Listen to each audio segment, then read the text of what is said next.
Kwenye maisha ogopa sana kumnyima mtu haki, na si vizuri watu kulalamika juu yako. Nikukumbushe tu mwamuzi wa kimataifa kutoka pale nchini Mali ambaye alichezesha mchezo kati ya Taifa Stars na Morocco, ambaye alipelekea vilio kwa Watanzania, leo hii naye ameondolewa katika orodha ya waamuzi ambao watasimama katika michezo iliyobaki.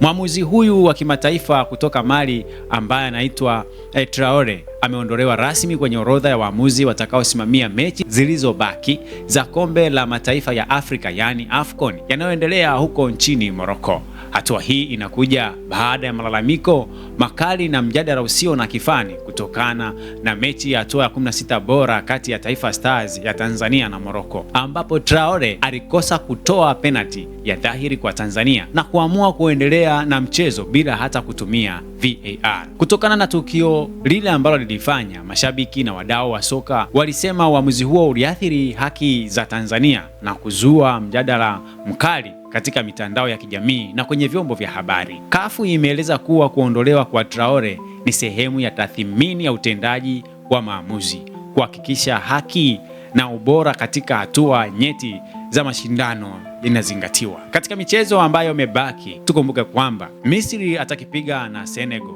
lakini pia Morocco atakutana na Nigeria. Hii ni CF Media.